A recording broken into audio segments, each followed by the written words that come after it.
best decision in your company? I think my best decision is to, when I started this out, I was consulting on the side, trying to keep, trying to pay your bills and everything else. And I think the best decision I made was going full-time into taking that leap. I've had a lot of success based on the fact that I've been able to give my time to that. Today, my guest is Colm Murphy. Hey. Hi there. From Giyst. So please tell me, Colm, who you are. Sure. So I'm co-founder of Giyst. Giyst is a video summarization platform. So we can take long form video, typically kind of 15, 20 minutes and above, ingest it into our platform and give you back a summary of 10% of the length of the original content. Okay, later I will ask you more about that solution, but please tell me something about yourself, because it's a very interesting thing, how you get to that business. Where are you from? Of course. Sure, no problems. So look, I'm based in a city in the south of Ireland called Cork. My background has been technology sales. I started off with Oracle and I worked with Adobe and a number of different startups across Ireland, the UK and North America. Went to a huge amount of events all the time and always found at the end of an event, it was great, a really immersive experience, but I always wanted to engage with the content post-event. And the only way I could ever engage with the content post-event was getting this very large video file and I having to scroll through to find kind of the key parts. So I'd often thought, well, wouldn't it be super useful if I could get a snapshot of the recording post-event that I can watch on my phone or I can watch in my own time, but it's a short snippet with an overview of the I suppose the content, and hence Giyst was born. So now we can skip to the company history. I'm pretty sure that the way was pretty long. Yeah. So look, I think like even if you look at this year, you look at the stats and stuff like that of it, they will say 82% of all the content created in 2022 is going to be video. So we've moved to that. We've moved to there because of the explosion in mobile devices and the ease of use of being able to kind of engage and watch video and stuff like that. We were going on a trajectory of short videos, and then suddenly COVID hit, and all of a sudden that trajectory had started going back to longer form video due to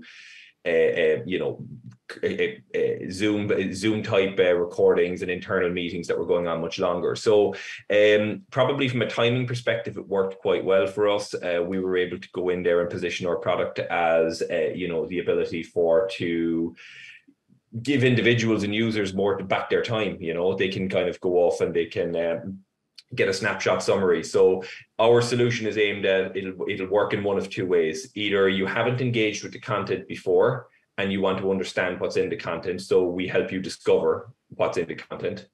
And on the other side of things, if you have engaged with the content and you're looking for a refresh or further engagement with, well then, our summaries will help you refresh that. Okay, thank you very much. Please tell me something about the vision of your company, because that's one of the most important things for me. And in my work, I like to work with people with vision. Our sentence, the most important sentence in our company, is that we are driven by vision. So please tell me about your vision.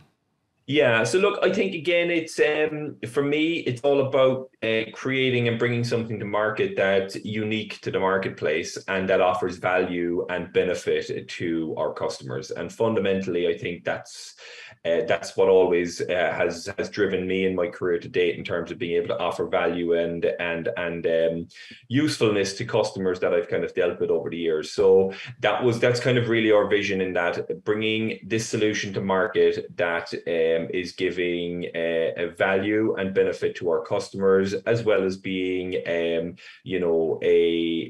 piece of leading cutting edge technology. I want to ask you what you are selling and what kind of customers are you looking for? Sales is something that's very close to my heart because it's something that I've spent my career doing. So fundamentally what we're selling is a piece of video summarization technology. So we've developed a platform that allows a user to ingest a video file, and our algorithm will then read that video file, and it will pick, rank and score the file based on the paragraphs and the content that's in it, and it will then edit the video down and give you a summary out the other end.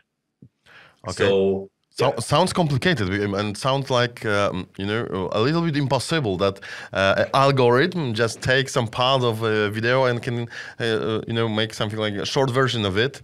Sure. Look, to this point, it is a really, really challenging problem. So I suppose give you a little bit more specifics about it. What we do is we take the video file and we'll transcribe that video file, and then we will take that transcription, and our algorithm then will rank and score the paragraphs within that transcription, and it will look for coherence and relevance within those key phrases, recurring themes, stuff like that. And then it will take those paragraphs that score highest and pull them out, obviously, of the video file itself, and then recut it into a separate shortened version. Okay, now I'm closer to understand that. Okay. Please tell me, what needs your solution provide for your customers? Sure. So I think, look, the key one is time and cost. Okay. So you take a 30-minute video from a keynote at a conference. What you'll need to do is that will be recorded. It will be sent to the conference organizers. They will then have to get either an in-house video team or an external video team to summarize that down. In most cases, they don't summarize it down because of the fact that the cost and the time is too prohibitive. So what we can do with that 30-minute file right now, we can load it into our platform and we can have a summary produced for you within about 5 minutes. So we take away the cost, we take away the time associated with doing that, and we allow you to instantly re-engage with your customers. So if you think about going to a conference, if you're able to come out of a conference after 2 days and have in your inbox a link to a location where you have all of the keynotes that you attended in the conference summarized for you in a 2, 3, 4 minute scenario, I think it's highly valuable because it allows you to re-engage, you're getting the benefit from it, and there's an opportunity to further your knowledge. I always like to ask that. So please tell me, if you need to make a short version of the problem, what you solve, just in one sentence, please tell me. Sure. So we're solving the time and cost associated with creating mass summaries for video. I want to find a customer for your product. Who's your customers group? Who they are? Of course, now. And please tell me something more about the future ideal customer group. Sure. So I guess, look, our customer base, because of video is in such broad use right now, our customer base it's very, very broad right now. So what we've done is we've really kind of focused in on 2 key areas. We focused in on a direct model and an indirect model. A direct model being focusing on those people who generate a lot of content. So in this particular instance, events, for example, corporates producing, customer events, partner events, stuff like that. And then on the other side, in the indirect model, we target companies like EVPs, so enterprise video platforms. So they're companies like in that space would be the likes of Vimeo, Brightcove, Kaltura, these type of companies. And they've got huge amounts of customers globally that they host video for. So being able to plug into those guys, produce summaries, it makes their systems more sticky to their customers, because the customers can find the content more easily. So now is the best time to speak about your goals or your company goals. So I suppose, look, where we're at right now is we have funding that will take us through to the end of November. So we're raising a seed round right now. And our goal here is to raise €1 million to €1.5 million, which will give us a 18 to 24 month runway. It will allow us to make some key hires and to further grow the product capability as we we move forward.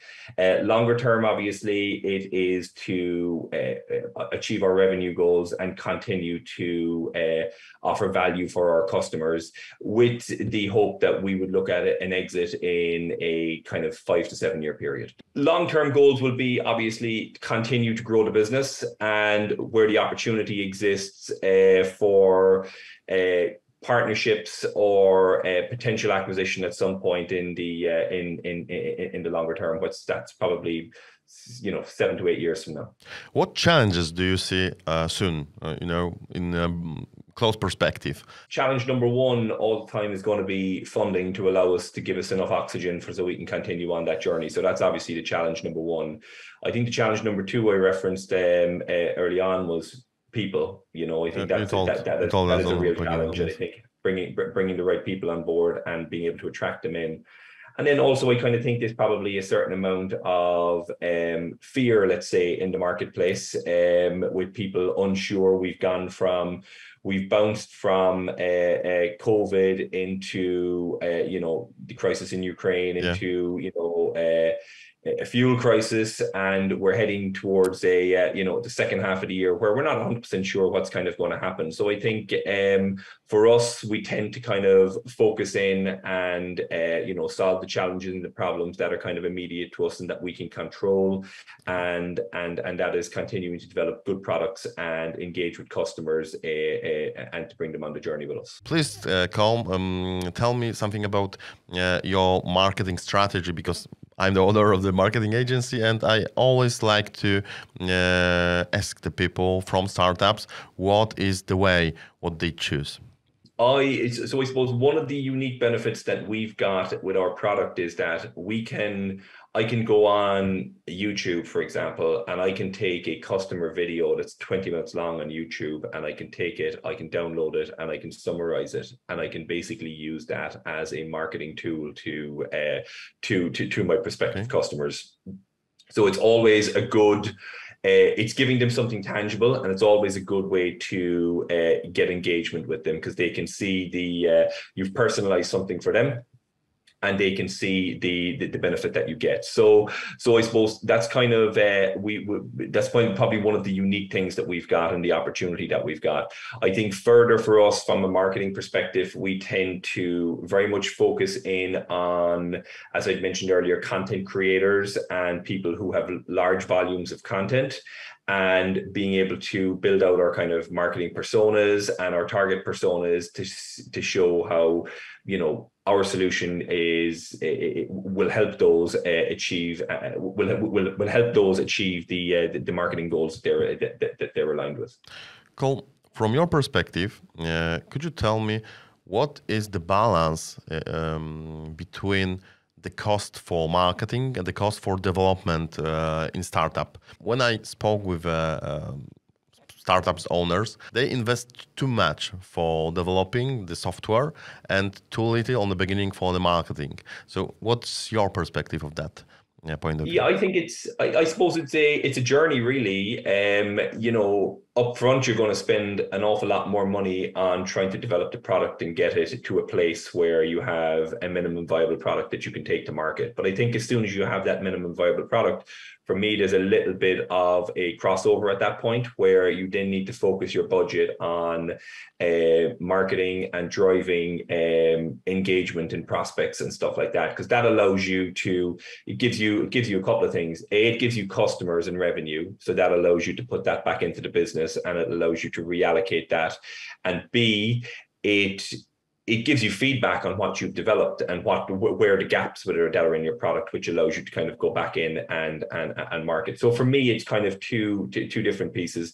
There's a little bit more of a heavier investment at the beginning on the tech, and then as you kind of cross over and you start coming to market, for me, that shift changes, and it should be focused on commercial activities. Colm Murphy was my guest. Thank you very much for the conversation, for the meeting, and see you in the future.